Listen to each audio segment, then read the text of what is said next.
Mishra sir 03 YouTube channel में आपका स्वागत है। मिश्रा सर 03 यूट्यूब चैनल को आगे बढ़ने से पहले कल मैं बता देता हूं कि कल जो फायर चैप्टर पर जो डीजीएमएस के एग्जामिनेशन में पूछी गई प्रश्न थी 2021 और 23 के प्रश्न को अपलोड किया था। 2021 और 23 के आज के वीडियो और आज के क्लास में जो फायर चैप्टर पर बेस्ड जो प्रीवियस ईयर के क्वेश्चन 2020 और 2015 के क्वेश्चन का कलेक्शन लेकर के आया हूं। तो आगे बढ़ने से पहले मिश्रा सर 03 यूट्यूब चैनल को आप सब्सक्राइब कर दीजिए, लाइक करते हुए बेल आइकन जरूर दबाइए ताकि हर वीडियो का नोटिफिकेशन आपको मिलता रहे और आप अपना वीडियो देख करके एग्जामिनेशन की तैयारी को पक्का कर सकें। तो चलिए ये फायर चैप्टर का मैं FCUB 2020 का प्रश्न को शेयर करता हूं बिना देरी किए और उसके आगे हम लोग क्वेश्चन को पढ़ते हैं। मेरे कर्सर के साथ नजर को मूव करिए ताकि प्रश्न को आप अच्छे से समझ पाएं और उसका आंसर को आप दे पाएं।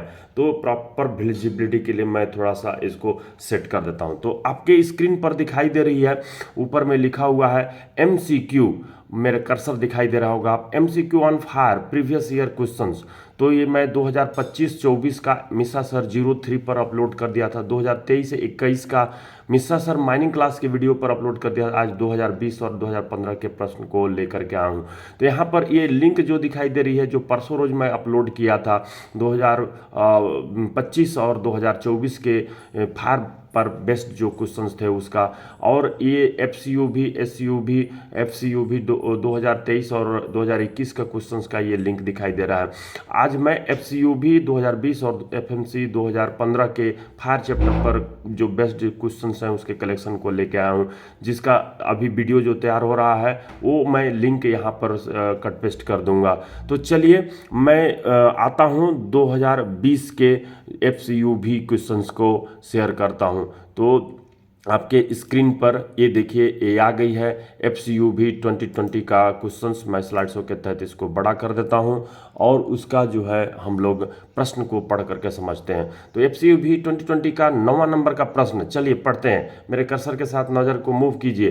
क्या कह रहा है? मैच द फॉलोइंग, मैच करना है। रॉक दिया हुआ है एक कॉलम में, दूसरे कॉलम में थर्मल कंडक्टिविटी दिया हुआ है, रॉक में सेल दिया हुआ है, ब्रोकन सेल दिया हुआ है, कोल दिया हुआ है, सैंड दिया हुआ है, थर्मल कंडक्टिविटी जिसको यूनिट किलो जूल पर मीटर पर सेकेंड केल्विन में दिया है इंटू 10⁻⁻⁴ में दिया हुआ है। तो ये रिपीटेड प्रश्न है जो कि FCUB 2021 में भी पूछी गई है। तो जैसा यहाँ पर आंसर डी लिखी हुई है, ऑप्शंस नहीं दिया हूं, तो डी का 2 मतलब कि सैंड का जो आपको दी हुई है, तो वो जो इस रिपीटेड प्रश्न है इसलिए इसको हम लोग अभी पास करते हैं। और मैं थर्मल कंडक्टिविटी, थर्मल डिफ्यूजिविटी होती क्या है थोड़ा सा उसका हाईलाइट देता हूं। पिछले वीडियो में भी मैं बताया ही था। थर्मल कंडक्टिविटी और थर्मल डिफ्यूजिविटी, इसकी अगर बात करें तो जो हॉट होल का जो अपना बेंच होता है, जिसको मैं अगर ये कह दूं कि ये वाला जो है फायरी कोल सीम है, फायरी कोल सीम है, तो इसके ऊपर का जो ओबी बेंच है इसको हॉट बेंच कहेंगे, हॉट बेंच कहेंगे। अब ये हॉट बेंच में जो आप होल लगाते हैं तो ये होल का जो हाइट होगा उसको अगर आप एच कह देते हैं, एच कह देते हैं, और यहाँ के जो बॉटम का जो टेम्परेचर है, कहाँ के होल के, हॉट होल के बॉटम का जो टेम्परेचर है इसको आप अगर T1 कहते हैं, और टॉप का जो हॉट होल के टॉप का जो टेम्परेचर है उसको आप अगर T2 कहते हैं, तो ये जो टेम्परेचर डिफरेंस है वो क्या हो जाएगी T1 माइनस T2 बटे में H, जो आपको हाइट दिखाई दे रही है ये कहलाती है टेम्परेचर ग्रेडियंट। ये पहला वर्ड है आपको याद रखने का। हर साल हर ईयर के प्रश्न में आपको टेम्परेचर डिफ्यूजिविटी और थर्मल कंडक्टिविटी इस पर जो है प्रश्न पूछी जा रही है। तो ये पहला वर्ड आप याद रखिए, T1 माइनस T2 बटे H, टेम्परेचर ग्रेडियंट। तो ये मैं लिख दिया टेम्परेचर ग्रेडियंट। अब ये जो आपको हीट को होल के बॉटम से टॉप तक पहुंचने में अगर समय T लगता है, समय T लगता है, और जो क्रॉस सेक्शनल एरिया जो है बेंच के टॉप का क्रॉस सेक्शनल एरिया ये जो आपको टॉप दिखाई देगा कैसा दिखाई देगा, जिसमें विड्थ और हाइट होगी। ये विड्थ है और सॉरी ये विड्थ है और ये लेंथ है। तो इसका एरिया को आप लोग अगर ए से कह देते हैं तो जो हीट फ्लो होती है, हीट फ्लो मतलब कि कोलसीम जो आग लगी हो उसके चलते जो हीट फ्लो होती है, जिसका साइंटिफिक स्टडी करने की बात कहा गया है। तो हीट फ्लो को अगर Q से डिनोट करते हैं तो Q इज डायरेक्टली प्रोपोर्शनल होता है क्या, cross sectional area of the top of the bench, उसके डायरेक्टली प्रोपोर्शनल होता है टी का। टी मतलब कि टाइम, जो कि आवर में अगर आप लेते हैं तो आवर में लीजिए, टाइम को आवर में ले लिए, और ये डायरेक्टली प्रोपोर्शनल होता है T1 माइनस T2 बटे में H। तो ये जो आपको डायरेक्टली प्रोपोर्शनल सिंबल दिख रही है उसको हटाते हैं तो Q बराबर क्या हो जाता है, K आता है, जिसको KAT ब्रैकेट में T1 माइनस T2 बटे में H ये निकालते हैं। अब रही बात इसकी यूनिट की, तो यूनिट जो है आपको ये K क्या है, K जो है कांस्टेंट है, जिसको कोएफिशिएंट ऑफ थर्मल कंडक्टिविटी कहा जाता है। Coefficient of thermal conductivity, thermal conductivity.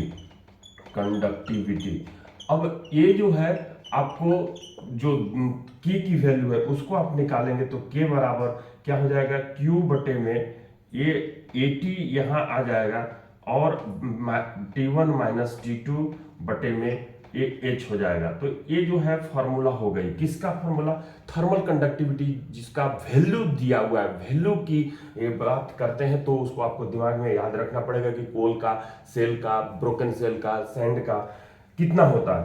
तो इसकी यूनिट की बात कर लेते हैं। यूनिट जो हो जाएगी इसकी क्या हो जाएगी, ये Q का जो यूनिट होता है वो कैलोरी होता है। तो कैलोरी प्रति में अपना एरिया का यूनिट मीटर स्क्वायर होता है, लेकिन यहाँ H भी है। H मतलब कि जिसकी यूनिट क्या होती है, मीटर। हाइट जिसकी यूनिट होगी मीटर, तो ये मीटर और मीटर स्क्वायर का 1 मीटर कट जाएगा तो मीटर ही बचेगा। तो कैलोरी के बाद प्रति मीटर हो गई। टी टाइम को आप आवर में अगर दिखाते हैं तो आवर हो जाएगा, और फिर जो आपकी टेम्परेचर डिफरेंस है जिसको डिग्री सेंटीग्रेड बोलते हैं, ये डिग्री सेंटीग्रेड हो जाएगा। तो कैलोरी प्रति मीटर आवर डिग्री सेंटीग्रेड के रूप में आप इसको देख सकते हैं। लेकिन जो आपकी यूनिट दी हुई थी प्रश्न में, तो आपने थर्मल कंडक्टिविटी को समझ लिया कि क्या फॉर्मूला होता है, लेकिन जो आप थर्मल कंडक्टिविटी की जो यूनिट दी हुई है मैं उसको अगर लिख दूं और कह के यहाँ पर, तो और कह के, तो ये जो कैलोरी है उसको जूल में दिया हुआ है, किलो जूल में दिया हुआ है।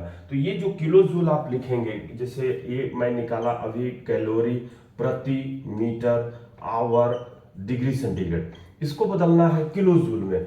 तो ये 1 कैलोरी बराबर 4.2 जूल होता है। तो ये आपने जूल लिख दिया, इसको 1000 से डिवाइड करेंगे तो ये जो है किलो जूल में बदल जाता है। और फिर ये मीटर है तो मीटर ही रहेगा जो आपको प्रश्न में दिया हुआ है। आवर के जगह पे सेकंड लिखा हुआ है तो ये 3600 यहाँ पे आप सेकंड लिख देते हैं, ये 3600 S लिख दिया। और साथ में क्या लिखे हुआ, डिग्री सेंटीग्रेड के जगह पे केल्विन लिखा हुआ है। तो 1 सेंटीग्रेड बराबर कितना केल्विन होता है, तो 273 केल्विन होता है। तो 273 केल्विन लिख दिए। तो इस तरह से ये जो वैल्यू आ गई ये जो किलो जूल हो जाएगी, ये जे क्या हो जाएगा अब, क्योंकि 1000 से भाग दे दिए तो ये किलो जूल हो जाएगी। तो यूनिट क्या हो गया, जो वैल्यू होगी उसको तो मल्टीप्लाई करके लिख डालेंगे, लेकिन किलो जूल प्रति मीटर सेकेंड ये केल्विन, ये यूनिट जो मैं यहाँ लिखा कैलोरी प्रति मीटर आवर डिग्री सेंटीग्रेड, इसी को किलो जूल प्रति मीटर सेकंड केल्विन में भी यूनिट आप देख सकते हैं। तो ये यूनिट इस रूप में दी हुई है, तो यहाँ पर चेंज करने की टाइम नहीं रहती, इसलिए आप यहाँ पे ही चेंज करके इन दोनों यूनिट की वैल्यू को आप याद रख लेंगे। और हम लोग अगले प्रश्न पर आते हैं तो कि उसमें जो है उसकी वैल्यू क्या होगी। तो ये जो वैल्यू है ये प्रीवियस जो क्वेश्चंस था उसमें मैं अपलोड कर दिया था। तो इस तरह से हम लोग जो है इसको देखेंगे। तो यहाँ पर अभी मैं इसको छोटा करके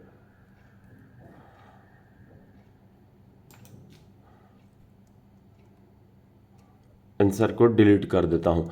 आइए अब ये थर्मल कंडक्टिविटी का, और जैसे ही आप बोलेंगे thermal conductivity and thermal diffusivity on Mishra sir mining class, thermal conductivity की क्लास की वीडियो अलग है, थर्मल डिफ्यूजिविटी की वीडियो अलग है। तो दोनों का जो है आपको उस लिंक के साथ वीडियो खुल जाएगी और जनरल यूट्यूब पर। आते हैं 10वां नंबर के प्रश्न पर। क्या कह रहा है, what percentage approximately of total heat added to the air in coal mines attributed to oxidation of coal। कहने का मतलब कितना परसेंटेज टोटल हीट में से ऐड हो जाती है जब एयर का जो तापमान होता है उसमें टोटल हीट कोयले की माइंस के अंदर में, और जब कोयले की ऑक्सीडेशन होती है तो उसके द्वारा कितना परसेंटेज हीट हवा में ऐड किया जाता है। तो 50 से 55, 60 से 65, 65 से 70, 55 से 60, 80 से 85। तो इसमें जो कोयले के कारण जो हीट का एडिंग होता है वो 90%, 80% के बीच में होता है। तो इसलिए आंसर ई को टिक लगाएंगे, क्योंकि जो स्पॉन्टेनियस हीटिंग जो होती है उसको अगर हम लोग सील भी कर देते हैं तो बगल के रॉक से हीट का ट्रांसफॉर्मेशन हो करके जो हीट है वो हवा के टेम्परेचर को बढ़ा देता है। तो इस तरह से आपके सामने हीट एंड ह्यूमिडिटी जो डीजीएमएस सिलेबस का दूसरा चैप्टर है उसका आपको दिखाई दे रहा होगा कि sources of heat in mines, क्या क्या सोर्स हैं जो हवा में टेम्परेचर को बढ़ाने का काम करते हैं। तो ये सरफेस एयर टेम्परेचर है, heat due to auto compression है, heat temperature heat from the rock है due to the geothermic gradient है, हीट फ्रॉम पर्सनस है, body area of normal person है उसका सबका वैल्यू दिया हुआ है, हीट फ्रॉम मशीन है, हीट फ्रॉम लाइट है, हीट ड्यू टू ऑक्सीडेशन। तो इसी पर ये पूछा हुआ है। तो heat due to oxidation, oxidation के चलते यहाँ पर O2 का 0.1% अगर कंजप्शन होता है तो हीट जब अपना ऑक्सीजन का जब रिएक्शन होता है कार्बन के साथ तो उसमें 7 डिग्री सेंटीग्रेड लगभग टेम्परेचर बढ़ जाती है। अगर 0.1% का C+O2 के दौरान O2 का कंजप्शन होगा तो 7 डिग्री सेंटीग्रेड बढ़ जाएगी। तो इस तरह से heat due to friction, heat due to oxidation में 33,000 किलो जूल पर केजी ऑफ कार्बन, कार्बन का अगर 1 केजी खर्च होता है तो उसमें 33,000 किलो जूल ऊर्जा निकलती है। तो इस तरह से आप जो देखें जिसमें कि हीट के चलते जो स्पॉन्टेनियस हीटिंग है उसके चलते हवा में तापमान लगभग 80 से 85% बढ़ जाती है। तो यहाँ पर जो ये रेफरेंस दी हुई है ज़्यूमिकिन साहब का, ये रेफरेंस दी हुई है जिसमें थर्मल कंडक्टिविटी को मैं बोर्ड में आकर के समझा दिया हूँ। थर्मल डिफ्यूजिविटी जिसको टेम्परेचर कंडक्टिविटी भी कहते हैं उसका जो फार्मूला है अल्फा बराबर थर्मल कंडक्टिविटी बटे में, ये लिखे हुए हैं, मैं इसको अगर बड़ा कर दूं तो आप उसको देख पाएंगे। तो ये जो आप बड़ा कर रहे हैं थर्मल डिफ्यूजिविटी जिसको टेम्परेचर कंडक्टिविटी भी कहते हैं, तो इसको आप फॉर्मूले शब्दों के रूप में याद रखिए। न्यूमेरिक नंबर के लेटर के रूप में याद रखेंगे तो वो दिमाग से उतर सकती है या एग्जामिनेशन में कोई और लेटर दे सकता है। तो ऐसे याद कीजिए, कैसे, थर्मल डिफ्यूजिविटी बराबर थर्मल कंडक्टिविटी बटे में specific heat of the rock into density, specific heat of the rock into density. तो ये डेंसिटी किसकी, पत्थर की, जो रॉक में आप ब्लास्टिंग कर रहे हैं उसकी density into specific heat of the rock. अब इन दोनों का गुणनफल, specific heat of the rock और जो डेंसिटी होता है इन दोनों का गुणनफल ही जो होता है कहलाता है volumetric heat of the rock. तो volumetric heat of the rock, तो शब्दों में याद करिए थर्मल कंडक्टिविटी बटे में volumetric heat of the rock, जो इसका यूनिट मीटर स्क्वायर पर आवर होगा या मीटर स्क्वायर पर सेकंड होगा। तो यहाँ पर हमने इसकी यूनिट को देख लिया, मैं इसको छोटा कर देता हूँ। और ज़्यूमिकिन साहब इसकी वैल्यू को भी यहाँ पर दिए हुए हैं। तो ये वैल्यू जो है आपको किस रूप में है, मीटर कैलोरी प्रति मीटर आवर डिग्री सेंटीग्रेड, जो clay, sand, granite, limestone, sandstone, shale का दिया हुआ है। और इधर अल्फा यानी कि थर्मल डिफ्यूजिविटी का यूनिट मीटर स्क्वायर पर आवर में जिसकी वैल्यू आपको दिखाई दे रही है। तो इस तरह से ये टेबल से प्रश्न बार बार पूछ रही है, यूनिट का पूछ रहा है, फार्मूला का पूछ रहा है, वैल्यू का पूछ रहा है। तो उसके लिए आप तैयार हो जाइए, उसको अच्छे से प्रिपेयर कर लीजिए। 4 से 5 प्रश्न इसके पूछे जा रहे हैं। Scientific study hot hole blasting में करना जरूरी है। तो 9 और 10 प्रश्न कर लिए। अब आते हैं हम लोग 16 नंबर के प्रश्न पर। तो जो फायर चैप्टर के पर बेस्ड है, तो 16 नंबर का प्रश्न आपके सामने आ गई है। तो ये भी रिपीटेड प्रश्न है जिसको मैं पहले के वीडियो में अपलोडेड कर चुका हूँ। तो आइडेंटिफाई द करेक्ट स्टेटमेंट और statements with mine climate. Mine climate के साथ आपके सही कथन को छांटनी है। स्टेटमेंट 1 कह रहा है कि द थर्मल डिफ्यूजिविटी डी, अभी जो मैं थर्मल डिफ्यूजिविटी की बात किया था, जो थर्मल कंडक्टिविटी बटे में specific heat of the rock into density की बात किया था, तो of the rock given by the relation D बराबर K by C P, where K is the thermal conductivity of the rock, C is the specific heat of the rock and the P is the density of the rock. तो ये formula तो अभी अभी आपने देखा, ये सही है। दूसरा जो स्टेटमेंट का the thermal diffusivity of the rock given by the relation D बराबर के सी बटे पी, तो ये तो उल्टा कर दिया, सी को ऊपर ले गया, तो C specific heat of the rock ऊपर तो रहेगी नहीं थर्मल कंडक्टिविटी के साथ, इसका मल्टीप्लाई नहीं होता है, डिवाइड, एक गलत कथन है। आते हैं स्टेटमेंट 3 पर, coefficient of thermal conductivity is given by the equation Q बराबर के एटी dt बटे एल। यहाँ पर K क्या है, Q क्या है, अमाउंट ऑफ हीट फ्लोइंग, जो होल के बॉटम से होल के टॉप तक अमाउंट ऑफ हीट फ्लो होता है, उसकी वैल्यू निकालने के लिए, जिसको आप Q कहते हो।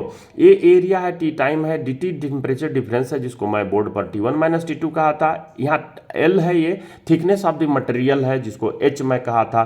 तो इस तरह से Q बराबर thermal conductivity into area into time into temperature difference बटे में हाइट ऑफ द बेंच, ये फार्मूला सही है। इस तरह से स्टेटमेंट 3 भी सही है, थर्मल कंडक्टिविटी की फार्मूला दी हुई है। स्टेटमेंट 4 जो है, for rock the coefficient of thermal conductivity depend on a large extent on the pore space. तो जितना रॉक में पोर जितना ज़्यादा होगा, तो more porous rock having less thermal conductivity, उसमें हीट का फ्लो जो है उतना ही कम होगा। तो इस तरह से ये भी स्टेटमेंट सही है। 1, 3, 4 स्टेटमेंट सही कहने वाला ऑप्शन सी है, ऑप्शन सी को टिक लगाएंगे। तो 1, 3, 4 सॉरी ऑप्शन 1, 3, 4 ऑप्शन ए में है, ऑप्शन ए को जो है सही लगाएंगे।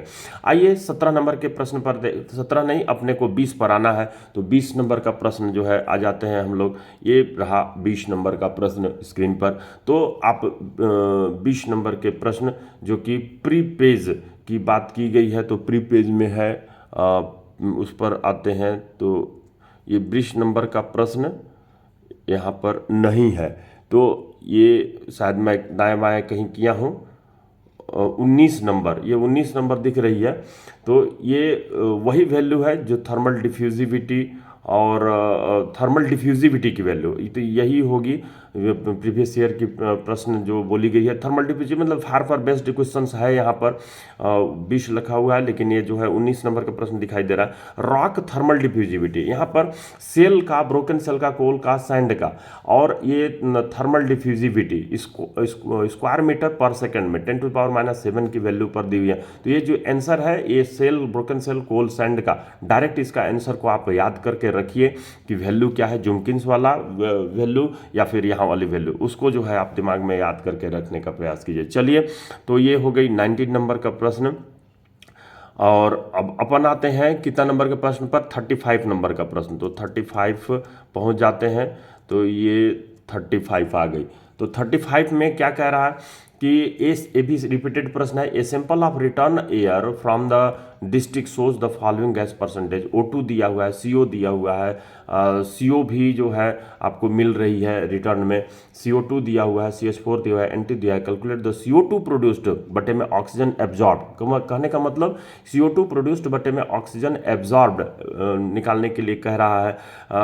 Ratio when intake air contents, intake air की हवा में O2, N2 और CO2 दिया हुआ है। तो इस तरह से CO2 प्रोड्यूस्ड बटे ऑक्सीजन एब्जॉर्ब निकालने के लिए मैं यहाँ पर जो O2 ऑब्जॉर्ब है, CO2 प्रोड्यूस्ड, तो रिटर्न माइनस इनटेक, तो रिटर्न में 0.32 है, इनटेक में 0.030, इनटेक में कितना है 0.03 है। तो 32 में से 3 आप घटा देंगे तो 29 आएगा, 0.29 आएगा। ये रिपीटेड प्रश्न है, इसलिए यहाँ पर आप डायरेक्ट कर लीजिए, बोर्ड पर समझने की जरूरत नहीं है। 0.29 हो गया, और CO2 का डिफरेंस रिटर्न माइनस इनटेक, और O2 एब्जॉर्ब के लिए फॉर्मूला यूज करते हैं 0.265 N2 माइनस O2। कल भी बताया था, परसों भी बताया था, दिमाग में बैठ गई होगी।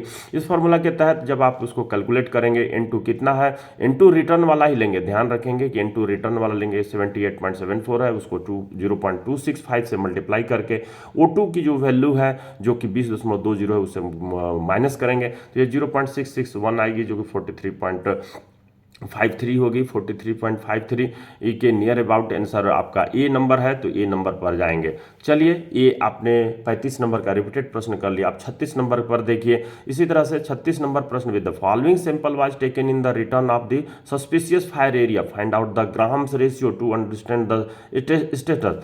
तो ग्राहम्स रेशियो निकालने के लिए बोल रहा है, स्टेटस को, फायर के स्टेटस को जानने के लिए CO2 का दिया है, O2 का दिया है, N का नाइट्रोजन का दिया है, CO का दिया है, CH4 का दिया हुआ है, और इनटेक एयर की दी हुई है O2, N2 और CO2 की वैल्यू। तो जैसे ग्राम्स रेशियो की फार्मूला कल भी वीडियो में मैं डाला था, CO फॉर्म्ड बटे में O2 एब्जॉर्ब करते हैं। O2 एब्जॉर्ब के लिए वही फार्मूला है जो इसमें इस्तेमाल किए थे, तो उसी फार्मूले के तहत जब आप निकालेंगे तो 1.1 आ रही है, तो 1.1 C को कहता हुआ है। और ये जो आप यंग्स रेशियो की बात करते हैं, तो यंग्स रेशियो में आपकी ये जो टेबल दिखाई दे रही है, कितनी परसेंट पर फायर की स्टेटस क्या होती है, उसको जानने के लिए हम लोग ये जो 25% का अगर आती है यंग्स रेशियो, CO2 प्रोड्यूस्ड बटे O2 एब्जॉर्ब, तो यहाँ पर जो है आपको 25% तक होती है तो ये नॉर्मल वैल्यू होता है, 25 से 35 होती है तो एग्जिस्टिंग ऑफ हीटिंग होता है, 35 से 45 होती है तो heating above to be active fire की अबाउट पहुंच जाती है, और 45% से 55% होती है एक्टिव फायर कहलाती है, और 5% होती है तो ब्लेजिंग फायर होती है। तो इस तरह से आप यंग्स रेशियो की सहायता से भी आप जानते हैं क्या चीज़ का, जो अपनी फायर की स्टेटस है उसके बारे में। और यंग्स रेशियो के साथ साथ जो ग्राहम्स रेशियो होती है उसको भी आपने जाना है, 0.4% से कम है तो वो नॉर्मल है, 0.5% है तो ये एग्जिस्टिंग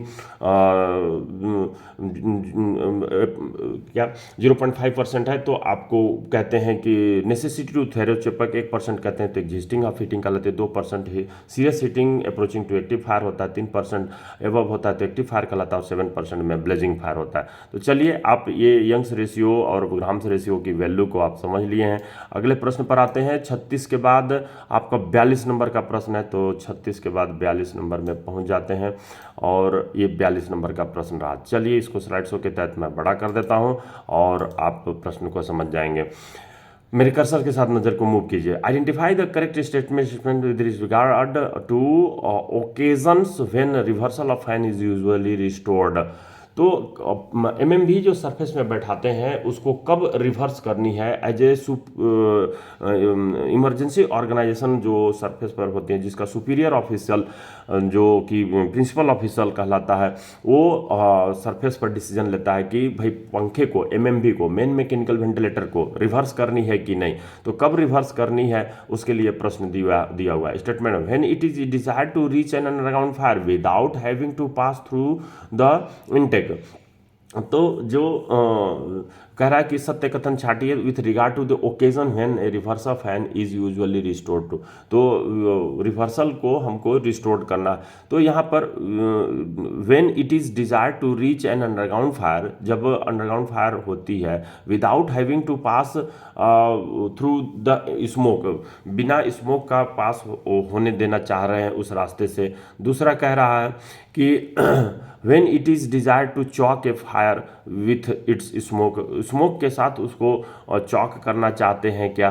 तो यहाँ पर वो स्मोक के साथ उसको चॉक करना चाहते हैं। When the fire occurs at the bottom of upcast shaft, अगर बॉटम ऑफ अपकास्ट शाफ्ट के पास होते हैं और in the main return airway, या तो मेन रिटर्न एयरवे में होती है, तब आप क्या करते हैं, रिवर्सल करने का काम करते हैं। तो यहाँ पर कट पेस्ट दिखाई दे रही है जिसमें कि आपको सर्कमटेंसेस ऑफ और conditions of reversal of air current needed, मतलब ये इनटेक शाफ्ट है, उसके अलावा ये ट्रंक रोडवे है, दूसरा नंबर पीट बॉटम है, तीसरा नंबर ट्रंक रोडवे है, चौथा नंबर इनटेक का पहला फेस है, पांचवा नंबर डिस्ट्रिक्ट का लास्ट फेस है, छठवां नंबर में रिटर्न रोडवे है, और सातवां नंबर में पीट बॉटम का ही रिटर्न का पीट बॉटम है, और आठवां नंबर में रिटर्न शाफ्ट है। तो इन पॉइंटों के पास अगर आपकी रिवर्सल, हवा इधर से जा रही है, अगर यहाँ पर आग लगती है 1 नंबर पर, तो आप इसको तुरंत रिवर्स करेंगे,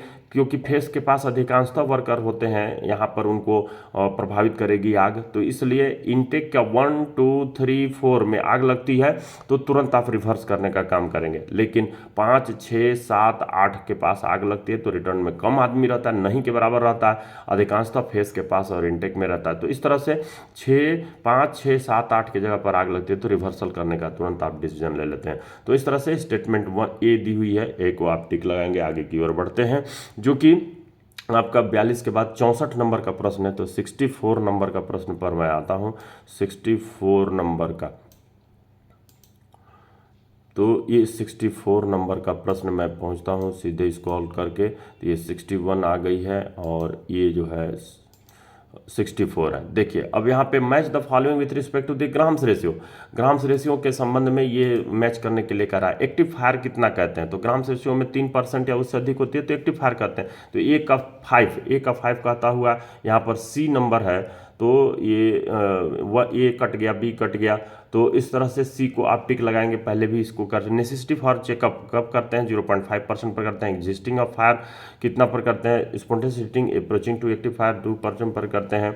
नॉर्मल 0.4% होती है। तो इस तरह से आप आंसर सी को टिक लगाइए। ग्राम्स रेशियो का ये बनर्जी कमेटी, जो उस समय की कमेटी थी सिम्फार में, जो डिगवाडी धनबाद में जो हुई थी कमेटी, उसमें का ये रेशियो है CO/O2 रेशियो, विलेट रेशियो और अपना Young's ratio, carbon dioxide produced as per the percentage of oxygen.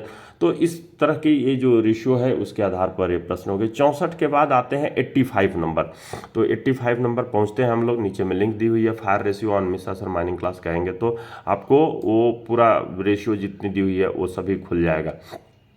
आते हैं हम लोग कितने नंबर के, 64 के बाद 85 नंबर। तो 85 नंबर के बाद डायरेक्ट स्क्रॉल करके मैं पहुंचता हूं, तो ये 82 पहुंच गया हूं, मैं 85 पे पहुंचूंगा, तो ये 86 आ गए, ये 85। अब देखिए फिर से रिपीटेड प्रश्न आ गए। कहने का मतलब आप 4 साल 5 साल का प्रश्न को कर लेंगे तो रिपीटेड बार बार आएगी और उससे आपको अंदर कॉन्फिडेंस, विश्वास जगेगा, फुल कॉन्फिडेंस में कन्वर्ट होगा। लेकिन उसके लिए मॉक रिहर्सल करना बहुत जरूरी है। किसी एक ईयर के क्वेश्चंस को आप उठाएंगे और देखेंगे विद इन लिमिट टाइम में आप प्रैक्टिस कर पा रहे हैं कि नहीं, कितनी मार्क्स आ रही है, खुद चेक करके अपने आप को जांच कीजिए। 85 नंबर पढ़ते हैं। In a sealed off area the air sample analysis report shows the following gas percentage. O2 दिया है, CO दिया है, CO2 दिया है, N2 दिया है। What will be the value of grams ratio when fresh air contains, जो fresh air है उसमें वैल्यू दी हुई है। तो यहाँ पर आप जैसे फार्मूला ग्राम्स रेशियो का वो पहले भी बता चुका हूँ, CO फॉर्म्ड बटे O2 consume to CO formed जो 0.8% है। O2 कंज्यूम जो है 0.265 N2 माइनस O2 का फार्मूला यूज करते हैं, इसको निकालेंगे तो 0.5420 आ रही है। 54 सी को टिक लगाते हुए आगे की ओर बढ़ेंगे। तो 85 नंबर क्लियर कर लिए हैं। 89 पर आते हैं। तो 89 नंबर का प्रश्न जो है आपके स्क्रीन पर ये रही। देखिए मैच द फॉलोइंग करने के लिए कह रहा, मैं स्लाइड शो के तहत बड़ा कर देता हूं, ये भी शायद रिपीटेड प्रश्न है। तो match the following type of fire extinguisher एक टेबल में दिया है, बैंड ऑफ कलर दिया हुआ है। तो कौन सी कलर का बैंड है, जैसे इस पिक्चर में मैं कटपस दिया हूं कि पाउडर टाइप का एक्सटिंग्विशर जो होती है वो ब्लू पट्टी के ऊपर लिखी रहती है, कार्बन डाइऑक्साइड जो लिखी रहती है वो ब्लैक पट्टी पर लिखी रहती है। इसी तरह से फोम जो होती है वो क्रीम कलर पर लिखी रहती है और जितने भी वाटर है वो रेड कलर पर लिखी रहती है। तो इसको रिपीटेड प्रश्न है, यहाँ पर मैं आंसर दिखाया हूँ कि 8 का 2 होता है, वाटर जो है रेड पर होती है। तो इसको मैच करते हुए आप आगे की ओर बढ़ेंगे। ये पिक्चर के साथ आप इसको याद कीजिए, ये लिखा हुआ है बगल में, यहाँ पर आपको दिखाई दे रही है वाटर का, ब्लू का, ग्रीन का,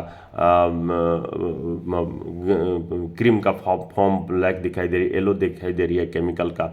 तो इस तरह से आप इसको याद करने का प्रयास कीजिए। या ये जो कलर बैंड दी हुई है वेट केमिकल का येलो, तो ड्राई पाउडर का आपको ब्लू में। तो इस तरह से आप याद कीजिए। अब आते हैं नेक्स्ट प्रश्न पर। 89 के बाद 98 आखिरी प्रश्न है इस ईयर का। तो 98 पहुंचने के लिए डायरेक्ट स्क्रॉल करता हूं। 98 प्रश्न फायर पर बेस्ड है, तो 98 पर पहुंचता हूं। तो ये 97 हो गई, ये 98 हो गई। अब देखिए यहाँ पर कल भी मैं बताया था कि जो आपकी मैच द फॉलोइंग में class of fire fire of किसके कारण से होती है, तो क्लास को कल फिर मैं रिपीट करता हूँ कि जो कल मैं शायद बताया था, प्रश्न आई हुई थी कि क्लास कितने प्रकार का होता है। आग का प्रकार 6 प्रकार का होता है, तो अंगुलियों पर आप याद करते हुए अपने एक्यूप्रेशर के साथ याद कीजिए। सॉलिड आग क्लास ए आग कहलाती है। लिक्विड आग जो कि पेट्रोल डीजल का आग होता है, जिसको आप लिक्विड आग कहते हैं, क्लास बी आग होती है। गैस की आग जो किचन की सिलेंडर में होती है, या फिर जो अपनी मीथेन गैस निकलती है या अन्य ज्वलनशील गैस निकलती है, तो वो गैस की आग क्लास सी आग कहलाती है। मेटल की आग, धातु की आग, लोहार सोनार, या फिर जो है आप जाते हैं स्टील प्लांट में, पावर प्लांट में, तो वहां पर जो है आपको आग जो दिखाई देती है मेटल आग दिखाई देती है। क्लास ई आग इलेक्ट्रिसिटी आग कहलाती है। क्लास एफ आग कुकिंग ऑयल, किचन में जब आप दाल फ्राई करते हैं तो जो वो आग दिखाई देती है, दाल फ्राई करते समय तेल में आग लग जाती है, तो वो जो है क्लास एफ आग कुकिंग ऑयल कहलाती है। तो इस तरह से आंसर आपको दिखाई दे रही है, आंसर ई को आप टिक लगाएंगे। मैच करना है, आप अपने दिमाग में इस तरह से बैठा सकते हैं। तो ये आपने कंप्लीट किया। FCUV 2020 के जितने फायर पर बेस्ड क्वेश्चंस आए हुए थे उसको अब मैं FMC 2015 के क्वेश्चंस जो कि आपके सामने दिखाई दे रही है 2015 का क्वेश्चंस, उसको भी रिपीट करना है आपको, रिवाइज करना, दिमाग में बैठाना है। Johnson Trickett ratio of 0.4 indicates. Johnson Trickett ratio का कल भी फार्मूला इसके प्रीवियस ईयर में भी रिपीटेड प्रश्न है। तो CO2 की परसेंटेज, जो एयर सैंपल लेते हैं, CO2 की परसेंटेज, CO का 3/4 करते हैं, उसको जोड़ते हैं, हाइड्रोजन का 1/4 करते हैं, जो जोड़ा हुआ रहता है उसमें से उसको घटाते हैं हाइड्रोजन वाला 1/4 का, और फिर जो O2 एब्जॉर्ब निकालते हैं जिसमें कि 0.265 N2 - O2 हो। इस आधार पर अगर आपको 0.4 आ रही है तो मीथेन बर्निंग का इंडिकेशन है। तो यहाँ पर 0.4 से कम है, तो 0.4 से कम है तो ये नो फायर का इंडिकेशन है। 0.4 से कम है, रेशियो ऑफ 0.4 इंडिकेट 0.4 से 5 के बीच में रहती है तो वो मीथेन बर्निंग होता है। तो यहाँ मीथेन बर्निंग नहीं दी हुई है, तो ये से 0.4 से नो फायर इंडिकेशन होता है। तो ये 0.4 से कम रहेगी तब वो जो है नो फायर का इंडिकेशन रहेगा। चलिए, तो ये जॉनसन ट्रिकेट रेशियो समझ लिए। 3 के बाद अब 6 नंबर पर आते हैं। 6 नंबर का प्रश्न क्या कहा है, तो 6 नंबर का प्रश्न ये आपके सामने यहाँ दिखाई दे रही है। When coal is burned with insufficient supply of oxygen, जब कोयला को आप पर्याप्त ऑक्सीजन नहीं देते हैं तब जलाते हैं तो क्या बनता है, कार्बन डाइऑक्साइड बनता है, कार्बन पर ऑक्साइड बनता है, कार्बन मोनोऑक्साइड बनता है, कार्बन टेट्राऑक्साइड बनता है, मीथेन करेक्शन बनता है। तो यहाँ पर जो आपकी कार्बन मोनोऑक्साइड ऑक्सीजन की कम मात्रा में जब C+O2 करेंगे तो CO बनता है, 2CO बनता है। तो इस तरह से आपकी कार्बन और ऑक्सीजन का रिएक्शन, मतलब कोयले के कार्बन और ऑक्सीजन, हवा का ऑक्सीजन से रिएक्शन कम ऑक्सीजन की उपस्थिति में CO की बनती है। तो आपने 6वां देख लिया। 9वां नंबर के प्रश्न पर आते हैं। 9वां नंबर का प्रश्न आपके स्क्रीन पर लेके आता हूँ। ये है the period of time that elapsed between the application of ignition source and the appearance of the flame is called। मतलब कि आग जो इग्निशन सोर्स है, जैसे ही आप अप्लाई करते हैं जलने वाली और जलाने वाली चीज़ के बीच में जैसे ही संपर्क होती है, और जब आपको अपीयरेंस, फ्लेम की अपीयरेंस जो दिखाई देती है, तो उसके बीच के समय को आप क्या कहते हो, इग्निशन टाइम कहते हो, इंक्यूबेशन पीरियड कहते हो, लैग ऑन इग्निशन कहते हो, फायर टाइम कहते हो, एक्सप्लोजन टाइम कहते हो। तो ये तो आप जानते हो कि लैग ऑन इग्निशन ही कहलाता है, जिसका मैं यहाँ पे कट पेस्ट दिया हुआ हूँ। तो इसको अगर मैं थोड़ा सा बड़ा कर दूँ तो और आपको स्पष्ट विजिबिलिटी हो जाएगी कि लैग ऑन इग्निशन, यहाँ पर DJ देशमुख साहब लिखे हैं, like on ignition of methane the presence of hydrogen and other combustible gases in methane reduces the delay on ignition. कहने का मतलब कि ये लाइन अंडरलाइन किया हुआ है, इस पर बेस्ट प्रश्न पूछी हुई है। तो ये जो लैग ऑन इग्निशन होती है वो और कम हो जाती है जब हाइड्रोजन गैस मीथेन के साथ मिला हुआ रहता है। The percentage of 30% hydrogen in methane eliminates the delay completely. अगर 30% उसमें ऑक्सीजन हाइड्रोजन मिला दिया जाए मीथेन के साथ, तो वो डिले जो है एकदम 0 सेकंड में बदल जाएगी। वैसे 650 डिग्री सेंटीग्रेड का इग्निशन टेम्परेचर है तो वो 10 सेकंड का समय लेती है, 1000 डिग्री सेंटीग्रेड का इग्निशन सोर्स है तो वो 1 सेकंड लगती है। तो ये 1 सेकंड और 10 सेकंड ही कहलाता है लैग ऑन इग्निशन, जिसमें कि इग्निशन सोर्स जैसे ही जलने वाली चीज के संपर्क में आती है उस समय से लेकर फ्लेम तक दिखाई देने की पीरियड को ही आप लैग ऑन इग्निशन कहते हैं। चलिए आते हैं अगले प्रश्न पर, जो कि 9वां नंबर के बाद 11वां नंबर का प्रश्न है।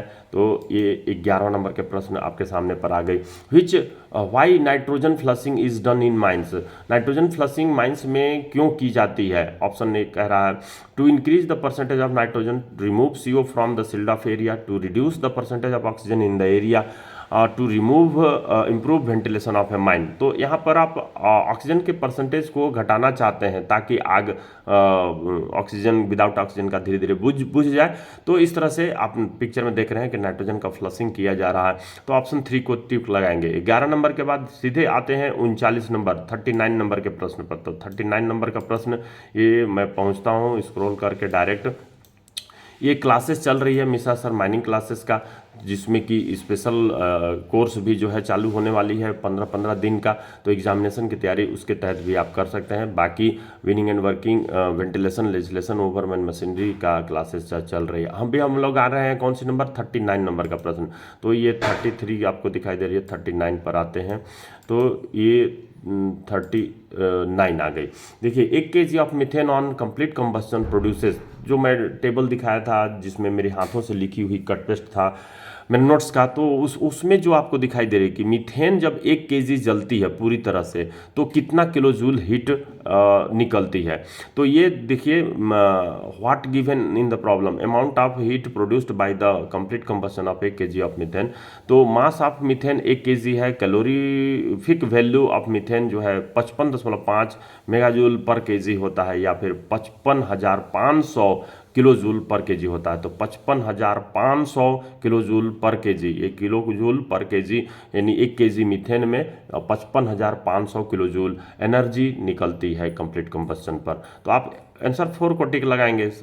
आ गए 39 कंप्लीट हो गई। 40 नंबर भी है, CO makes of more than dash dash litre पर minute indicates that the heating is well developed and urgent action must be taken.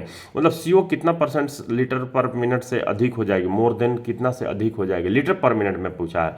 तो वो इंडिकेट कर रही है कि वेल डेवलप्ड फायर हो गई है, हीटिंग हो गई है, तो अर्जेंट एक्शन हमको ज़रूरी है एक्शन लेना। तो इसके लिए आप जो है ये देख रहे हैं कि 20 लीटर पर मिनट, एक तो आपको ये याद रखनी है कि 20 लीटर पर मिनट से अधिक हो गई है, लीटर पर मिनट में निकालना है।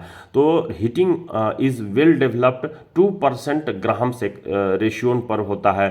तो हीटिंग वेल डेवलप्ड 2% पर होता है, जिसको CO फॉर्म O2 एब्जॉर्ब पर निकालते हैं। तो वो जो है आपकी 20% आएगी, जो कि 20 एंड 30 लीटर पर minute. The patients received between 30 and 30 liter per minute, and on average HFNC therapy was used more than 7 hour per day। तो ये जो आपको दिखाई दे रही है इसमें आप 20 आंसर 2 को टिक लगाएंगे। चलिए 40 हो गई। 42 नंबर पर आते हैं। 42 number, which coal is more prone to spontaneous heating, किस प्रकार का कोयला अधिक स्पॉन्टेनियस हीटिंग के लिए लायबल होता है। वैसे आप liability to spontaneous heating of the coal seam का क्लासिफिकेशन पहले बता चुका हूं कि 7 आधार पर मैं कोल सिम को क्लासीफाई किया हूं। उसकी वीडियो आप मिश्रा सर माइनिंग क्लास पर बोल कर निकाल सकते हैं, coal seam classification on Mishra sir mining class. तो कौन सा कोयला हाई थर्मल कंडक्टिविटी जिसकी होती है, थर्मल कंडक्टिविटी जिसकी हाई रहेगी वो स्पॉन्टेनियस हीटिंग के लिए ज़्यादा मोर पोर होता है। लो पोरोसिटी वाला रहेगा। सेल्फ हीटिंग रेट जिसकी 40 डिग्री सेंटीग्रेड से 70 डिग्री सेंटीग्रेड पर, जब 1.5 डिग्री सेंटीग्रेड पर आवर पर होती है, जिसमें R70 1.5 degree centigrade per hour होती है। High thermal conductivity and self heating rate रहती है। तो हाई थर्मल कंडक्टिविटी और self heating rate 40 degree centigrade से 70 डिग्री सेंटीग्रेड पर, वही जो है 1.5 डिग्री सेंटीग्रेड पर आवर के रेट से होती है। तो नन ऑफ द ऑप्शन। तो यहाँ पर आंसर 3, सेल्फ हीटिंग रेट जब 40 डिग्री सेंटीग्रेड से 70 डिग्री सेंटीग्रेड के बीच में होती है और वो 1.5 डिग्री सेंटीग्रेड पर आवर के रेट से होती है, तो वो जो है अधिक स्पॉन्टेनियस हीटिंग के लिए मोर प्रोन रहता है। तो इस तरह से आप जो है 3 को जो है टिक लगाएंगे। आइए अपन लोग अगले आंसर पर अगले क्वेश्चन पर आते हैं। 42 के बाद 52 पर आना है। तो 52 नंबर का प्रश्न पर पहुंचते हैं। ये रहा 52 नंबर, 51 दिखाई दे रही है। आते हैं 52 पर। तो choose the wrong statement, Trickett ratio for assessing status of fire. तो ये जो छोटा दिखाई दे रहा है, मैं इसको स्लाइड सेट के तहत बड़ा कर देता हूँ। चलिए बड़ा कर दिया। क्या करें, विच इज करेक्ट स्टेटमेंट, कौन सी स्टेटमेंट करेक्ट है। Form extinguisher when directed against A fire, जब फॉर्म एक्सटिंग्यूशर आग के ऊपर डालते हैं, the form spread over the entire fire area, तो फॉर्म जो है पूरे फायर एरिया पर फैल जाती है। कवरिंग करती है आग को या ब्लैंकेटिंग इट करती है। 10 कटिंग ऑक्सीजन सप्लाई, तो उस ऑक्सीजन सप्लाई को कट कर देती है फॉर्म। ये बात सही है। आप इसको जो है करेक्ट है कि नहीं, इसको चूज करनी है। अब दूसरा नंबर में देखिए, wet foam layer produces a cooling effect to extinguish the fire, तो जो ठंडी फॉर्म लेयर होती है वो कूलिंग इफेक्ट उत्पन्न करती है ताकि फायर जो है बुझ जाए। तीसरा नंबर कह रहा है form extinguisher when directed against A fire, जो फॉर्म एक्सटिंग्विशर आग के ऊपर डालते हैं, the form spreaded over the entire fire area, तो फॉर्म जो है पूरे फायर एरिया पर फैल जाती है। कवरिंग और ब्लैंकेटिंग कर देती है। 10 cutting supply oxygen and wet foam layer produces a cooling effect to extinguish the fire, मतलब एक और दोनों को मिला दिया है। तो इस तरह से तीसरा नंबर भी सही लग रहा है। तो लोग जो पढ़ते के साथ एक नंबर टिक लगा देते हैं उनकी गलत हो जाती है। तो कम से कम ऑप्शन पूरा पढ़ लेंगे तब जा करके आंसर देने का काम करेंगे। फॉर्म एक्सटिंग्विशर, चौथा कह रहा है form extinguisher is generally recommended for fighting electric fire, तो फॉर्म एक्सटिंग्विशर का इस्तेमाल इलेक्ट्रिक फायर के लिए नहीं करते हैं। ऑल का तो टिक लगाने के सवाल पैदा नहीं होता, जो कि 139 रेगुलेशन में ये लिखा हुआ है स्पष्ट रूप से कि फॉर्म एक्सटिंग्विशर का इस्तेमाल इलेक्ट्रिक फायर के लिए इस्तेमाल नहीं करेंगे। तो इस तरह से 54 नंबर का प्रश्न आपने देख लिया। अब आते हैं 57 नंबर के प्रश्न पर। तो 57 नंबर का प्रश्न क्या कहता है, ये 57 नंबर का प्रश्न आपके सामने दिखाई दे रही है। मेरे कर्सर पर नजर रखे होंगे, नीचे तरफ का जो 57 नंबर का प्रश्न है क्या कह रहा है, विच ऑफ द फॉलोइंग, क्या कह रहा है, which of the following is not the advantage of fighting fire with inert gases, इनमें से कौन इनर्ट गैसेस के साथ जो फाइटिंग फायर करते हैं, जैसे नाइट्रोजन एक इनर्ट गैस होती है, उससे आग बुझाने का काम करते हैं, तो इनमें से कौन सा एडवांटेज नहीं है। पहला एडवांटेज नहीं है, ये ध्यान देना है। पहला number, it offers maximum possible safety against risk of explosion and spread of fire if applied at correct time. If offers maximum possible safety, ये जो है maximum possible safety against risk of explosion, जो explosion होने की risk होती है उसके against में मैक्सिमम पॉसिबल सेफ्टी प्रदान करती है, ऑफर करती है। फायर को फैलने से मैक्सिमम पॉसिबल सेफ्टी प्रदान करती है if applied at correct time, अगर सही समय पर आप अप्लाई करते हैं। तो ये नॉट एडवांटेज ध्यान रखना है कि नॉट एडवांटेज आपको खोजनी है। दूसरा नंबर में, recovery work negligible and hence rapid, recovery work जो है नेग्लिजिबल होती है और इसलिए ये रैपिड करनी चाहिए, तीव्रता के साथ करनी चाहिए। Inert gas penetrates easily into crack, inert gas जो है क्रैक में आसानी से घुस जाती है, कैविटीज में घुस जाती है। देन क्ले और सैंड, क्ले और सैंड के सापेक्ष में ये जो है क्ले का, जब मिट्टी का आप उसको पानी सैंड से बुझाने का काम करते हैं तो क्रैक्स में इजीली घुस जाती है। Fire brigade can operate for longer period, fire brigade वो लॉन्गर पीरियड्स के लिए ऑपरेट करते हैं। तो नन ऑफ दी डिसएडवांटेज में कहा जाए नॉट एडवांटेज, तो सब तो एडवांटेज ही लग रहा है, तो नन ऑफ दी ऑप्शन को चूज करेंगे। तो इस तरह से आपको अपने कॉमन सेंस का इस्तेमाल करते हुए आंसर को टिक लगाना है। तो 57 नंबर देख लिया। अब आते हैं 75 नंबर 75 नंबर के प्रश्न पर। तो 75 और 77 ये दो बचा हुआ है जो फायर चैप्टर पर बेस्ड है। तो हम लोग को 75 पर आने वाले हैं। तो ये 75 आपके सामने दिखाई दे रही है। क्या कर रहा है, इन्हें सील्ड ऑफ एरिया, मैं स्लाइड शो के तहत बड़ा कर देता हूं ताकि आपको अच्छे से समझ में आए। इन्हें sealed off fire area the analysis report shows the following gas percentage.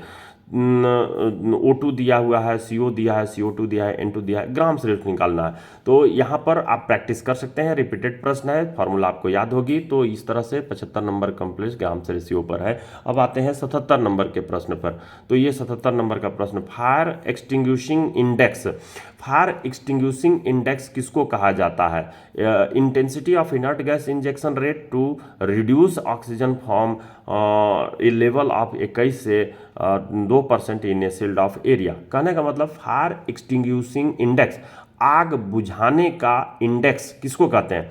Inert gas injection जो की जाती है उसका रेट या उसकी इंटेंसिटी, जैसे नाइट्रोजन गैस का किस रेट से, किस टाइम के रिस्पेक्ट में, पर सेकेंड, पर आवर, पर मिनट, किस रेट से आप इंजेक्शन करते हैं to reduce oxygen from a level of. अब वो जो डिवाइड करेंगे, डिनोमिनेटर में रखेंगे, ऑक्सीजन कितनी रेट से रिड्यूस हो रही है, जो कि 21% से 2% तक पहुंचती है सील्ड ऑफ एरिया के अंतर्गत। तो ये क्या फायर एक्सटिंग्विशिंग इंडेक्स कहलाती है।